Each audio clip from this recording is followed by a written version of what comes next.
Bill Gates తాగే tea ఏదో వచ్చిందట కదా కొత్తగా, అదొకటి ఆర్డర్ చేయి. బిల్గెట్స్ తాగే టీ రేపు నుంచి నువ్వు కూడా తాగొచ్చు మామ, అది కూడా జస్ట్ 10 రూపీస్ కే. నేను షాక్ అయ్యవా? నేను కూడా. డాలీ చాయ్ వాళ్ళ మామ ఫ్రాంచైజీ లాంచ్ చేశాడు, అది కూడా జస్ట్ 43 lakhs కే. టీ పౌడర్ అని కలుపుతున్నాడా లేకపోతే గోల్డ్ పౌడర్ అని కలుపుతున్నాడా? నువ్వు ఇచ్చే 10 రూపాయలకి టీ పౌడర్ వస్తుంది, గోల్డ్ పౌడర్ రాదు. మన డాలీ చాయ్ వాళ్ళ మామ 3 డిఫరెంట్ టైప్స్ లో ఫ్రాంచైజీ లాంచ్ చేశాడు. అందులో ఫస్ట్ టైప్ వచ్చేసరికి స్టాల్ టైప్, దీనికి నువ్వు 6 lakhs వరకు పే చేయాల్సి ఉంటుంది. అండ్ సెకండ్ టైప్ వచ్చేసరికి స్టోర్ టైప్, దీనికి నువ్వు 20 lakhs వరకు పే చేయాల్సి ఉంటుంది. థర్డ్ టైప్ వచ్చేసరికి కెఫే టైప్, దీనికి నువ్వు 43 lakhs వరకు పే చేయాల్సి ఉంటుంది. ఈ టీస్ కి ఈఎంఐ ఆప్షన్ ఉంది కదా?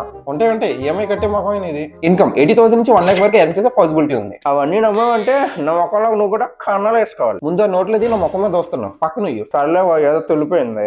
బిజినెస్ కోసం తెలియదు, నీతో నాకు డిస్కషన్ ఇట్లా. డాలీ చాయ్ వాళ్ళ కూడా ఫ్రాంచైజీ స్టార్ట్ చేస్తాడు మామ. నువ్వు మాత్రం ఇంకా రీల్స్ చూసుకుంటూ బిజినెస్ ఎప్పుడు స్టార్ట్ చేయాలని ఆలోచిస్తున్నావు. బిజినెస్ ఐడియాస్ కోసం కింద ఫాలో బటన్ ఇచ్చే, అలాగే నా ప్రొఫైల్ లో బిజినెస్ ఐడియాస్ ని మిస్ అవ్వకుండా చూసే. 100 సులమాటలు చెప్తారు, అవన్నీ నమ్మొద్దు. కానీ వీడియో నచ్చితే కింద ఫాలో బటన్ హిట్ చేయండి. ఈ బిజినెస్ ఒక కంప్లీట్ గా కింద క్యాప్షన్ లో ఉంది, మిస్ అవ్వకుండా చదివి. చెప్పిన మాట నమ్మారు అనుకోండి, బుర్ర మీద కొంగేసుకొని వెళ్ళిపోవడమే. నువ్వు ముందు ఇటువైపు రావడం మానేరా బాబు.